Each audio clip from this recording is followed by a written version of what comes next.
Alright, what is up, everybody? It is Bill coming back at you with my channel, Tough Love Philosophy. We go into the philosophy of Jesus Christ and his teachings, and we talk about the gospel and the Bible and how it all formulates into the perfect philosophy for your salvation. Now, today we're going to get real spicy, talking about one of the hottest topics to talk about in Western society and even the world right now, which is abortion. This isn't going to be some long, drawn-out thing going over all of it. I'm just going to break it down philosophically, and if you are pro-life, how to logically deduce in a quick and efficient manner with somebody that you're talking to about how, abortion is wrong to support it, and kind of go over just give you some tools there. And then if you are pro-choice, this is just, really just going to be a logical deduction to the philosophical, what do you call it, conclusion, the logical conclusion that abortion is murder and that you have to be okay with supporting taking the life of another sentient individual, especially another human being, in order to support, the right for somebody to abort to terminate a pregnancy. So really philosophically, it always boils down to two positions, right? It's the woman's body, it's her choice, her consent over what happens with her body, because it's her body that is sustaining the life of this embryo, right? This zygote. The other side, the pro-life side, is that the zygote, the embryo, is a human being that has a right to a life and existence, no matter the consequences of how it came about, and that's just a basic human right, the right to live, right? And that nobody should be able to take that away from you, and that it's murder to do so. So, to simply boil it down in the simplest terms, for a pro-life stance, the embryo has its own heartbeat, individual from the mother's. It has its own unique DNA. It's half the mother's, half the father's, but it's unique, completely unique, not the same DNA as any other being on the planet. And it has its own blood type. Now, yeah, it might be the same blood type as the mother's sometimes, but that's very rare, right? It has its own blood type more often than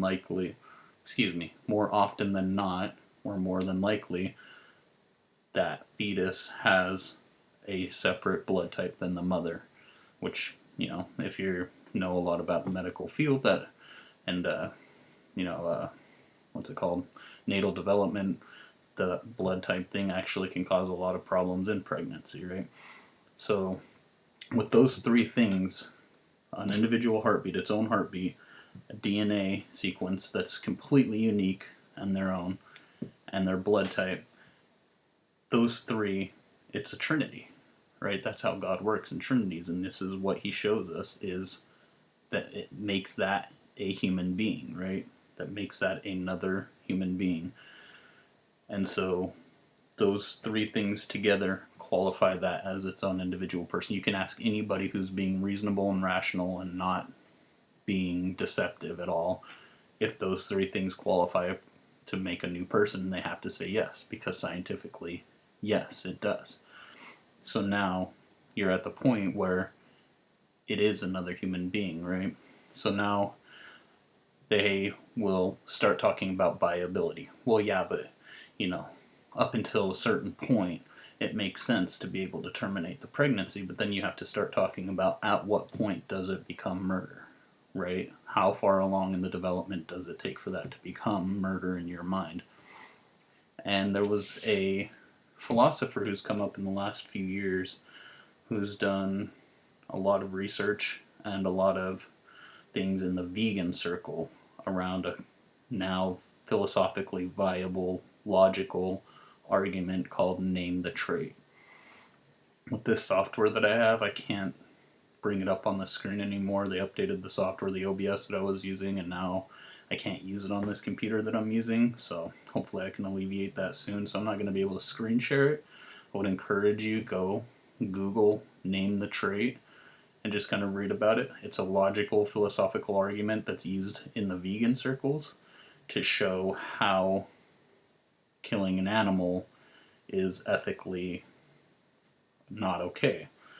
But we can use this in abortion, for the abortion, the pro-life debate, right?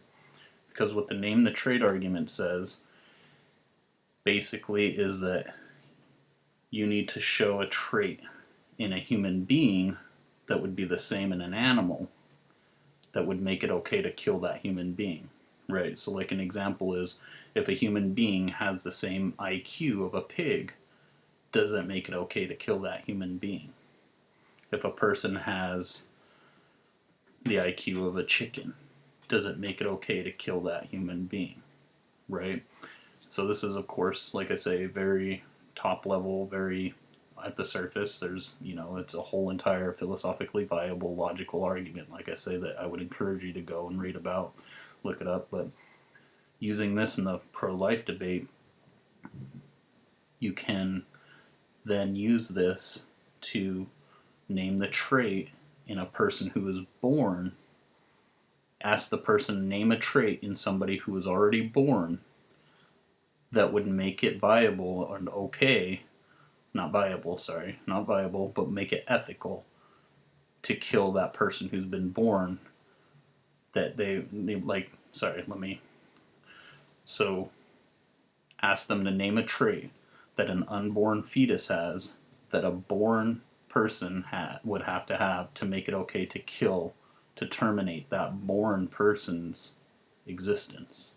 Right? This is why, see, they're onto this argument.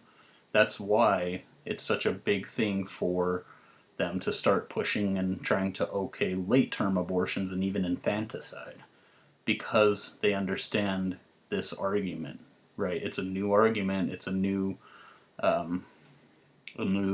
viable philosophical argument that is in the vegan, like I say, it's the vegan circles, and it is logical.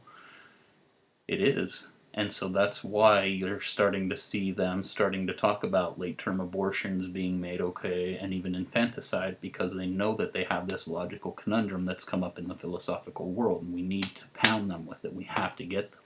We can't let infanticide become legal. I mean, how disgusting is that? Really think to yourself, how disgusting is it that a person can logically come to the conclusion that it's okay to kill a baby, right? Like, we can't let it get that far. That's too far, right? Personally, just the fetus itself is too far, but we can't let them start okaying infanticide. But anyway, you just have to challenge them with this name the trait argument, right? What is it okay, or when is it okay to kill somebody who is born and who is outside of the womb based on this name the trait? Like, what trait would they have to share with an unborn fetus to make it okay to kill them, right?